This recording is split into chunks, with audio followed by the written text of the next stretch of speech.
Hello, kumusta mga hinigong mga mag-isunan? Kinilusab si Brother Rex Apa. Welcome na usab sa atong YouTube channel, Rex Apa Lanog sa Gugma sa Dios. Atong pasalamatan atong mga kahigalaan, mga supporter, mga subscriber, mga likers ug mga kaigsunan tanan kutob sa maabot og naka-view nining atong YouTube channel.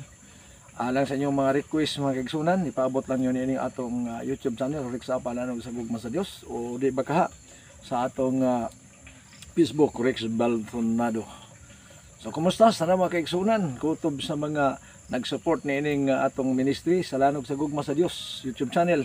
Ato gipasalamatan. Labas tanan ang atong magbubuhat nga mao gayud ang naghatag kanato og kusog, ang atong great provider kinabuhi while makapadayon kita ni atong ministry. Kay mao ni ang kapital ingon sa 27 Ohm. Kay bugos pa man akong kinabuhi ni kana kung Espiritu sa Dios niya sa akong mga ilong.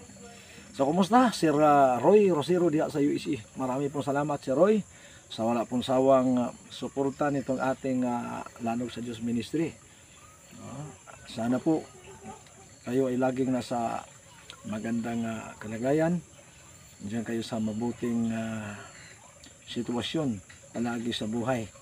At ang mga biyaya, palagi pang dagdagan ni Lord ang mga blessings darating sa inyo. Upang tayo po ay maging isa dyan sa gawain ng ating Panginoon. So, before ta magkaigsunan mo adto sa ato ang jutay na usab nga video ning higayon ato sa hangyoon ang ato nga magbubuhat sa panalangin pagtabang kanato nga atong masabtan ang tanang mabutang nga atong paghisgutan. Talaygon nga Dios sa nikos sa kalangitan, daghang kay salamat sa imong gugmag pagkamaayo. Lain na sang higayon sa among video. Panlangin ang mga viewers dunay mga balatian sa lawas nun o sa lang pisikal, tabangi sila, magabaton sila kaayuhan. Ihatag usab nila ang kakondisyon o ang lantip mas talabutan alang sa patalinghog o pagtan-aw niining lanog sa imong gugmang nga mao imong pulong. Salamat sa pagdabot sampo, gitugyan kining tanan sa ngalan ni Jesus. Amen. Okay, padayon kita sa ato nga panaghisgot mga kaigsunan. Dinhi sa ato nga gamay nga video reaction tungod sa makalingaw pod mga kaigsunan nga paglaban nato sa kamatuoran, paglaban sa gugma sa Dios. So, ning atong video mga kaigsunan, gusto rin nato ipaabot nga sa nilabay nato nga video ato ang gisgutan ang kabahin sa paraiso nga giandam sa Ginoo. Itong langit o yuta. So atong hibalan nga ang gingharian sa langit yod, Mateo 8 versikulo 11, nga maoy gisultis Biblia kabahin kang Abraham, kang Isaac ug kang Jacob mga kaigsunan. Unya Kolosas 1:5, klaro gyud nga sa dihang makadungog kuno tas maayong balita sa kamatuoran ang langit giandam alang nato. Ikaduha nga Korinto 12:2, ang paraiso tuwa sa ikatulong langit mga kaigsunan.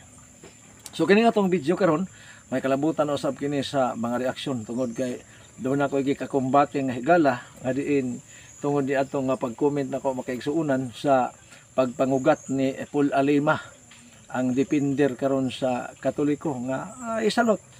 Believe ko grabe ka mga bagtik. Moning una ko ako di ko magpalig-alig nila kay ingon ang Lucas 16:8, sanglit ang mga anak sa kangit-ngit igmat kay sa mga anak sa kahayag. Na ako nang giingon na ang mga taong nahayagan kadtong mga tao nga nakadungog sa lanog sa gugma sa Dios. Kay ang lanog sa gugma sa Dios mao ang iyang pulong ug mao ang iyang kasuguan. Deuteronomy 4:13, ako mopahayag kaninyo sa tuman bisan sa napulo ka mga sugo. Isaiah 8:20, ngadtos kasuguan kung sila din magsulti sumaling pulunga, walay kabuntagon alang kanila. Ano man isulti ang kasuguan ug mao gi ipamatuod. Kay ngano mao na gipadako sa atong Dios 42:21 sa Isaias. Muna kung ingon, tablahi lang ninyo. Kay si Brother Rex Apa, dili man debatidor, tablador. Maura gini ako Mao tong sa akong comment nga mura og nagka-initanay mi, pero dili initanay nga unsa igsoon kundi init sa pagtuo diya sa Ginoo. Munang do na mi mga kambyo-kambyo makaigsuonan diya sa YouTube. Nalingaw ko makaigsuonan ganiya gitan-aw nako na napoy usa niya didto nga gi-comment ingon pa niya pagka makaluoy gyud ay ninyo wala day mo'y alam sa ikapo. Maigsoon mo ning ako nga isulti ninyo nga lisod kayo kung kami na hinuon nga uli sa ikapulo, mao na hinoy way alam, unya sila na noong wala mag-uli, mao na hinoy nay alam. Mura bag ka nang gidawat namong bisita sa balay, unya mura sila na noy switos balay, ang kaming tagbalay wa na noy kahibalo. Mao ni mga igsoon. Asiti 49 bisuan, kining mga taong common nga walay kabangkaagan sa kasuguan, mga tinunglo. Mao ni mga igsoon, na ilang ibalik dinhi sa kuan nga wala kunoy kalam-alam. Malagi na nga hagit ni Paul Alima, nga ingon pa niya, dunay mga pastor nangugat kagig maayo nga iyang gipanghanggat nga kung dunay makabasag usa ka bersikulo nga ang mga pastor mao'y gitagaag authority magkolekta sa ikapulo 10,000 kada isa. Grabe na. Ako kay wa mo koy kwarta bisag usa lang ka bersikulo 20,000. Basta nga naay mabasa sa Biblia ang mga pari sa Romano Katoliko mao'y gitagaag authority magkolekta sa ikapo. Maura na mabasa dihas Biblia, no? Manang ay lang mo pagbuhat og inyong kaugalingong Biblia kay kung inyong mabasa makabayad unya ko.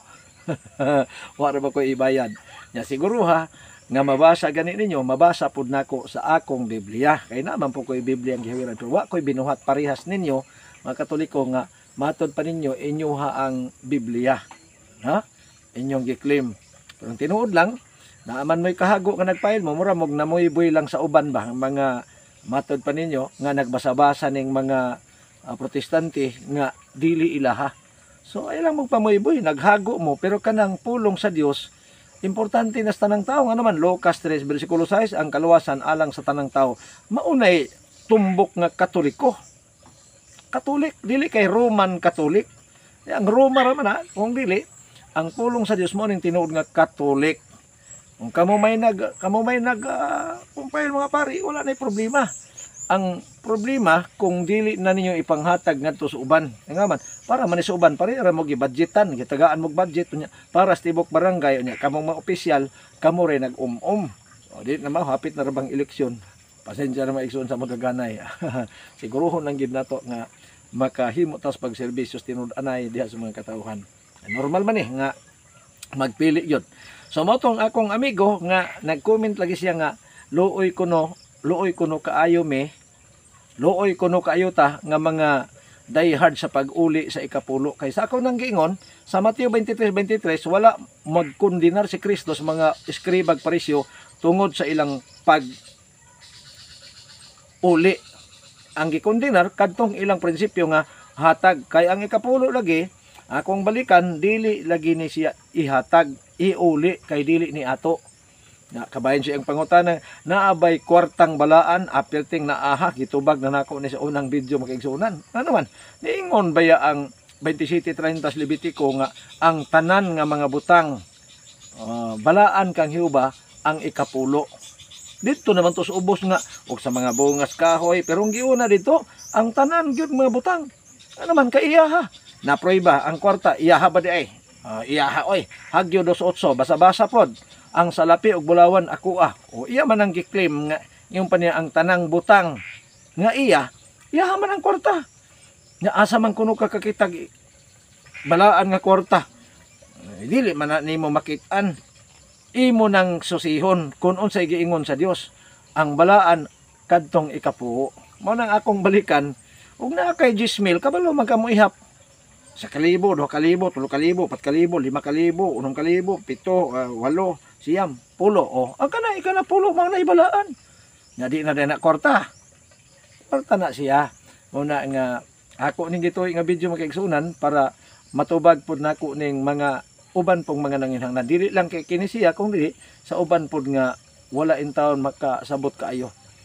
Ngayon naman akong ipaniguro nga ingon ang Malakias 3:8 makapangawat ba ang tao sa Dios kung tao ta sa Dios hindi ta mauli sa ikapulo kawatan ta way kasog di ka katawhan kay makalingkawas ra siguro ka ano man pwede ra man kag mangawat kay di man ka tao sa Dios wala pero tao gani sa Dios makapangawat yun kay mao gisulti sa Malakias 3:8 nya ngadto sa 10. Naingon pa niya, wala kuno ko kasabot kay ang Malakias 3:10 wala kuno magpasabot og ikapo midagan sa 1:16 na akong gipangutana unsa may gisulti sa 1:16 nagsulti ba didto nga ayaw na ninyo iuli ang ikapulo sa Dios Di man, itubag siya, matod pa niya, basa o siya, yang ipabasa. Yang nakasulat dito kay grasya man, na disgrasya mga igsuon.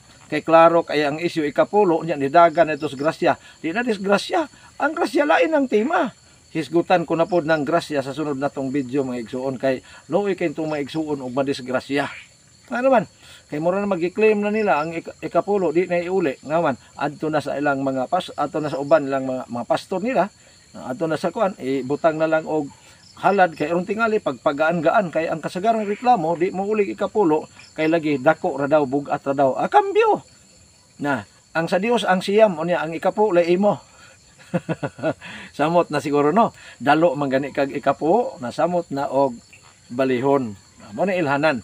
Nya timan mga igsoon ingon ay piso 55 ang pagkadalo may pagsimbag Dios. Unya ang unang Timoteo 6:10 ang salapi gamot sa pagkadautan. Manang mahimo lang tandautan tungod anang kwarta atong sundon ang Dios. Oy, manang ingon ako 5:22 mga buhat, unahon ako pagsunod ang Dios inay sa mga tao.